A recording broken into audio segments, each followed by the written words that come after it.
పులివెందుల్లో రైతులు నీటి సమస్యతో తీవ్ర ఇబ్బందులు పడుతున్న అధికారులు నిమ్మకు నీరెత్తినట్లు వ్యవహరిస్తున్నారని కడప ఎంపీ వైఎస్ అవినాష్ రెడ్డి మండిపడ్డారు. ఎత్తిపోతలు అందించాల్సిన ఉండగా ఆ పథకాలను నీరు కారుస్తున్నారని ఎంపీ ధ్వజమెత్తారు. అధికార పార్టీ వాళ్లు చెబితేనే నీరు వదులుతారా అంటూ ప్రశ్నించారు. రైతులు ఇబ్బందులు అధికారులు పట్టించుకోరా అని మండిపడ్డారు. వాళ్ళు చెప్తేనే కాల్సాం ఏందండి, నీళ్ల కాడ గాలి కాడ కూడా మీ చిల్లర రాజకీయం ఏందండి?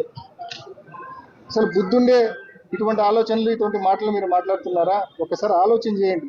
ఈరోజు నీళ్ళు అందక రైతులు ఎంత ఇబ్బంది పడతా ఉన్నారనేది ఒకసారి మానవత్వంతో ఆలోచించమని చెప్పి వాళ్ళని కూడా నేను కోరుతా ఉన్నా.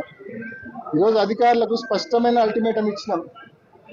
బియాండ్ తాతిరెడ్డిపల్లె దగ్గర, అదేవిధంగా వెల్దన్ల కుంట దగ్గర, వెల్దన్ల కెనాల్ దగ్గర 543 చొప్పున మోటార్లు, కెనాల్ దగ్గర 5, అదేవిధంగా కుట్ట దగ్గర 4, బియాండ్ తాతిరెడ్డిపల్లి దగ్గర 3, 543 మోటార్స్ ఆడే విధంగా వచ్చే బేస్తవారం కల్లా చర్యలు తీసుకుంటామని చెప్పి అధికారులు మాకు హామీ ఇచ్చారు. అదేవిధంగా వేముల మండలానికి సంబంధించి భూమయ్యగారిపల్లె, రాచకుంటపల్లెకి కూడా, మరి రాచకుంటపల్లెకి నీళ్ళు ఇవ్వాలంటే భూమయ్యగారిపల్లె పంప్ హౌస్లో ఒక్క మోటార్ పనిచేయడంలా. అదే 1వ తేదీన రైతులందరం ఇక్కడ కూర్చుంటాం. మీరు ఇచ్చిన కమిట్మెంట్లు, చెప్పిన మోటార్లన్నీ రిపేర్ చేయించి ఆన్ చేసే వరకు కూడా ఇక్కడ నుంచి లేసేది జరగదు.